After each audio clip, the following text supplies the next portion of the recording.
Hi, my name's Cameron Carlson with AnimeLocation.tv. I'm here with my very good... You can't do it. You can't do it without Cameron. I have with me Mr. J. Michael Tatum. Hi. I know who I am. I'm fantastically good, actually. Words fail me.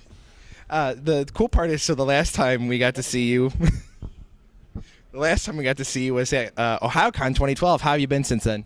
Oh my God. 2012. Has it been that long? It's been a year and a half. Holy crap. That is... Wow. Okay. My sense of time is all skewed now, so it doesn't feel like it was that long ago. But it feels like it was years ago. Yeah, it does. Yeah. Whenever we're apart, it feels like... We're always away. It's ages, eons, millennia have passed, and I've been waiting patiently for you to return, and now here you are, and it's a little underwhelming. But no, I mean, it's good. It's good. I'm very happy to be here. Now, one of the best things I ever got to hear you in was you had the chance to play the hunter-scientist Sir Hammerlock in Borderlands 2. How was it to have the chance to reprise your British accent for this type of game? Oh, I'm never very far from my British accent, so it's always kind of... it was great, because he's really that kind of fun, over-the-top character that's British in the sense of just very foppish British, you know, not just normal British, but very, very, oh my God, we're going to do this, and he can say things like Bonafide in that voice. It's proof that the British voice can say anything, and it's got an added, like, dimension of class. I love it. It was a true story. When I walked in to my first Hammerlock session, the guys were like, "Do you watch any Doctor Who?" To which my response was, "Whatever you're about to ask me, I've got this." And Sir Hammerlock was born. Because I really appreciated especially some of the dialogue and the fact that I can now have you on my iPod or iPhone doing...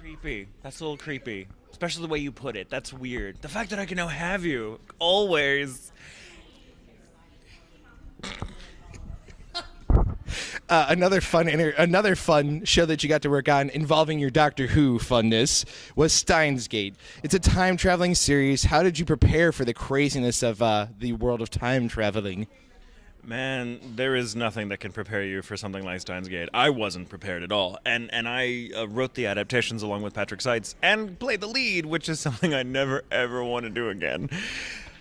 Oh, it's vastly rewarding. Don't get me wrong. It was one of the most amazing experiences of my life, but it was exhausting. Because, I mean, think about it. I'm in the booth for 8 hours, and then I'm in the booth, they're throwing M&Ms. I know what's going on. And you're missing every single time because you suck. You suck. Oh, hey, one. Oh, right in the cheek. Oh, son of a. They're just jealous. They're just jealous. That's all there is to it. What were we talking about? Steins Gate, and how amazing it is, and that you don't get M&Ms pelted at you while you're on Steins Gate. But no, see, I'd be in the booth for like 8 hours a day recording, and then because Okabe is an enormously chatty character, and then I'd go home and have to write scripts for another 4, 5, 6 hours. So I never got away from that show for the 8 some odd months that we worked on it. I never got away with it. Never. It was I had a lab coat that I was given as a good luck charm when I got the role, and as kind of a symbolic gesture just to be done with it, because that show is quite an emotional roller coaster. I changed as a human being from having worked. I really did. I'm not the same man that I was before. I feel like I lived 8 lives. So as a sort of symbolic gesture, I burned the lab coat to say my goodbyes to Okabe. Excuse me, to Hoin Kyoma. When the show is over. I shall always miss it, but I'm so glad.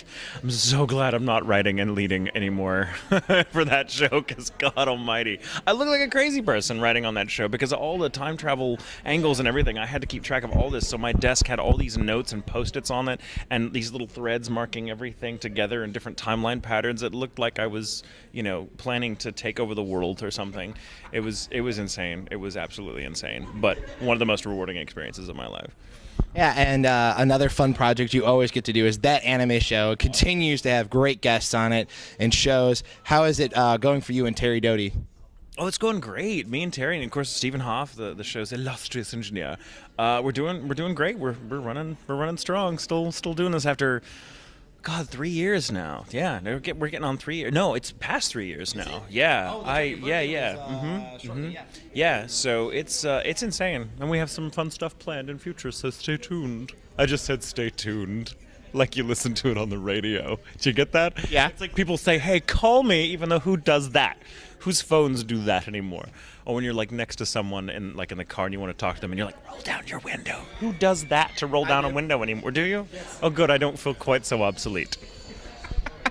Another fun show that speaks to the community you're very well known for is the LGBT community.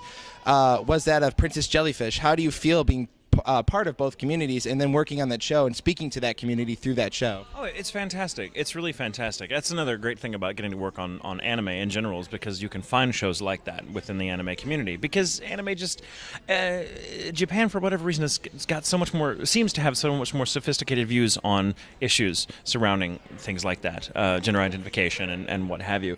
Of course, I couldn't speak for the country as a whole, but yeah, it's interesting that you can find that in an animated television show coming out of Japan, where when are we ever going to see that being made into an animated show here in the States? Not likely within our lifetimes. Of course, one can hope. And there are issues that need to be addressed, and sometimes they're very subversive issues, and they're all the more subversive because they are taken as granted rather than played up as being like, ooh, this is shocking, this person that does this, it's just part of the story. It's just, you take it as, for what it's worth rather than having it, put so shoved in your face, so to speak. I love it. I love being a part of that. Anything that kind of gets the message out there, and anything that makes the LGBT community feel more enfranchised, I'm all about, because that's certainly what I needed and got through anime and certain things like that when I was a kid, dealing with my own identity issues. So it's always a pleasure. It's always an honor, in fact, to get to pay some of that forward, I suppose. Cool. And then you mentioned in our last interview that you do a method acting for Italia.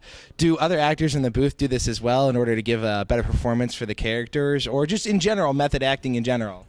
No, I think most actors are much better at this than I am, so they don't need that kind of kickstart that I do. I need a blue snuggie, or I can't do the accent, and that's ridiculous because I should just be able to do it.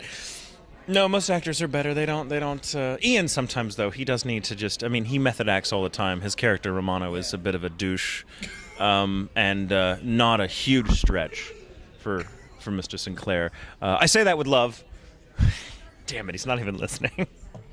But yeah, I guess everyone has their own thing when you get into accent. Sometimes the accent itself becomes what gets you there, because you start saying the words and you're like, oh goodness, okay, now I'm France again. I have to be careful to be able to get out of this accent later, because no one will understand me when I order food. Yeah, so it's fun. Now, a good question to ask is, when you're on the road, how do you save your voice when you need to get back in the booth the next day after a convention? Because, at a convention, it gets a lot of fun, a lot of craziness, a lot of fun panels, but that really tears up your voice, and you guys have to be literally right back to go to work right after a convention. So how do you save your voice? Because we know Chris and Greg, they make the one concoction that leaves a flatulence quite pronouncedly. I do the same thing, actually. When I'm not smoking and gargling razor blades. No, yeah, you have to be very careful with it. I try to, you learn how to scale back your voice while you're using it, so you're not constantly talking in full voice, so that you don't kind of, exfoliate the folds too much. But yeah, the orange juice, honey, and apple cider vinegar concoction is wonderful on the voice, not so much on the social life. But it works. I usually have some of that with me, and like in my little fridge in the room. So I make a little potion every night, so that my vocal cords are nice and clean the next day. All right, and now are there any upcoming projects you want fans to know about at this time that you can talk about? Because we always know how much you have locked up in that little brain of yours. I always have so much. What is out that I can talk about? Oh, one of Future Diaries. Yeah, Future Diaries, which just got announced. Everyone, I'm in that. Not only am I in that, but more importantly for me, I got to write the adaptations along with Patrick Seitz, the same amazing Patrick Seitz, by the way, who I wrote Steins Gate with.